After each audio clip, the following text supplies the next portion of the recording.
Gandhi global family, Gandhi Gyan Pratishthan, Siddhartha యోగ విద్యాలయం తరఫున కార్యకర్తలందరికీ కూడా నేను ఒకసారి మరి వారికి అభినందనలు తెలియజేస్తూ, సార్ మీరు పొద్దున ఉప్మా పెట్టినరు, బాగుంది ఉప్మా, మధ్యాహ్నం భోజనం పెట్టినరు, బాగుంది. ఇవాళ గాంధీ గ్లోబల్ ఫ్యామిలీ, గాంధీ జ్ఞాన్ ప్రతిష్టాను ఇబ్రాహీంపట్నంలో ఉన్నటువంటి 100 ఎకరాల వినోబా గ్రామంలో ఒక పెద్ద పరిశోధనా కేంద్రాన్ని, అంటే కొన్ని టెక్నిక్స్, కొన్ని మెథడ్స్, మనం టీచర్లను ఉపాధ్యాయులు ఏం చేస్తారంటే మెథడాలజీ చెప్తారు, మెథడ్స్, అదేవిధంగా టెక్నిక్స్. అయితే దేని మీద అంటే సమాజంలో ఉన్నటువంటి ఇవాళ గురుకుల పాఠశాలలు ఇంతకుముందే దానికి సంబంధించిన కార్యదర్శి మల్లయ్య భట్ గారు వచ్చిపోయారు, మాట్లాడిన వారు. కాబట్టి ఇంత గొప్ప కార్యక్రమాలు చేస్తున్నప్పుడు మనం ప్రభుత్వం ఇన్ని ఏవైతే ప్రజల కోసం వాళ్ళు పథకాలు పెట్టినరో ఆ పథకాలని కనీసం ఆ చిట్ట చివర ఉన్నటువంటి వ్యక్తికి అందే విధంగా గాంధీ గ్లోబల్ ఫ్యామిలీ, గాంధీ జ్ఞాన్ ప్రతిష్టాన్, సిద్ధార్థ యోగ విద్యాలయం ఒక 5 అంశాల మీద ప్రజలకు సేవ చేయాలని, సుస్థిర విద్య, జాతి నిర్మాణం, దానికి గౌరవనీయులు మన యొక్క తెలంగాణ రాష్ట్ర ఈ యొక్క విద్యాశాఖ మాత్యులే దానికి గౌరవ అధ్యక్షులుగా వారు ఆనాడు తీసుకున్నారు. దీంట్లో గాంధీ గ్లోబల్ ఫ్యామిలీలో వారే మనకు సుస్థిర విద్య, జాతి నిర్మాణం, దానికి వారే గౌరవ అధ్యక్షులు. అదేవిధంగా సుస్థిర వైద్యము, సుస్థిర ఆరోగ్యం, దానికి డాక్టర్ కేవై రామచంద్రరావు గారు ప్రపంచ ప్రఖ్యాత నేచురోపతి డాక్టర్. యూట్యూబ్లో ఆయన ప్రపంచమంతా ఆయనను ఫాలో చేస్తుంది. అలాంటి ఒక మహా మానవతావాది డాక్టర్ కేవై రామచంద్రరావు గారు. అంటే నీమ్స్లో, ఎయిమ్స్లో, కీమ్స్లో తగ్గని రోగాలు, ఎంతోమంది ప్రత్యక్షంగా ఇవాళ ఉద్యోగాలు చేస్తున్నటువంటి ఇంజనీర్సు, సైంటిస్టులుగా వినోబా గ్రామానికి వచ్చి డాక్టర్ గారి వైద్య సేవలు 15 రాష్ట్రాలకెళ్ళి వస్తుండ్రు డాక్టర్ గారి దగ్గరికి.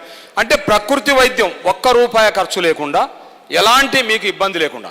అదే మనం కార్పొరేట్ హాస్పిటల్ పోతే ప్రతి చిన్నదానికి వాళ్ళు లక్షలు, కోట్ల రూపాయలు ఖర్చు పెడుతుంది. కాబట్టి సుస్థిర వైద్యము, సుస్థిర ఆరోగ్యం అనే దానికి కేవలం. అదేవిధంగా సుస్థిర వ్యవసాయము, సుస్థిర పాడి పంటలు, దానికి వారు మా అన్నగారు శ్రీనివాస్ యాదవ్ గారు, వీరు సుస్థిర వ్యవసాయం అని నాకే ఇయ్యాలి ఈ వ్యవసాయ పనులని అక్కడ ఇబ్రాహీంపట్నంలో ఉన్నటువంటి ఒక 40 ఎకరాలలో అద్భుతమైన వ్యవసాయం, మందులు అంటే కెమికల్ లేకుండా, ఫెర్టిలైజర్ లేకుండా గోవు పేడతో చేస్తున్నారు. ఎందుకంటే అక్కడ ఒక గోశాల ఉంది.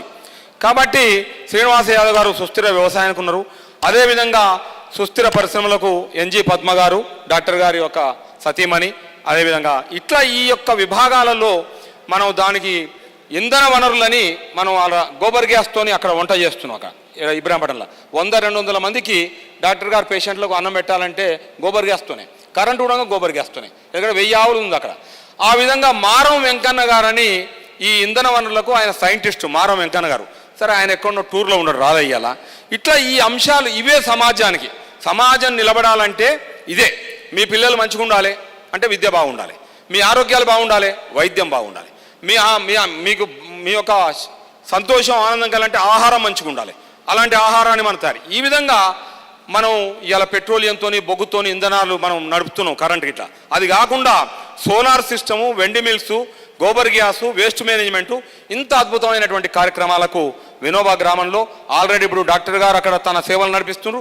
అదేవిధంగా శ్రీనివాస్ యాదవ్ గారు నడిపిస్తున్నారు.